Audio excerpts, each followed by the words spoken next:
అవును. అందరూ డిన్నర్ చేసేసారా? రండి, రండి. ఈరోజు మా డిన్నర్ అయితే ఏంటో చూపిచ్చేస్తా. అవును, రైస్ ఐటెమ్ ఉంటది కదా! ఏంటి టిఫిన్ చేస్తున్నారనుకుంటున్నారా? ఈరోజు థర్స్‌డే కదండీ! అందుకే. అమ్మ అయితే టిఫిన్ చేసేసింది.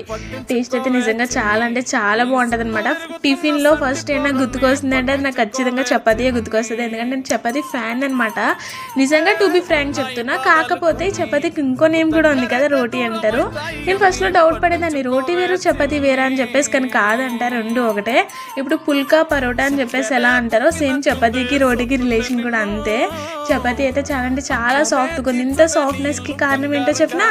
ఇందులో పిండి కలిపేటప్పుడు ఖచ్చితంగా మనం మంచిగా హాట్ వాటర్ ఏసుకోవాలి. హాట్ వాటర్ ఏసుకున్నారనుకో పిండి చాలా సాఫ్ట్‌గా ఉంటది. చపాతీ చాలా సాఫ్ట్‌గా ఉంటది. పైగా మెత్తగా ఉంటదనమాట. చాలా అంటే చాలా బావుంటది. ఇందులో కొంచెం కర్డ్ కూడా ఏసుకోండి పిండి కలిపేటప్పుడు.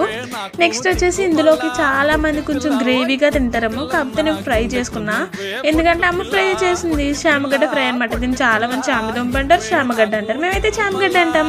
అవును, మీరు టిఫిన్ చేసారా? మీరు ఏం టిఫిన్ చేసారో కింద కామెంట్ బాక్స్‌లో అయితే కమెంట్ చేయండి. అప్పటి వరకు ఉంటాను. Tata, bye bye, see you.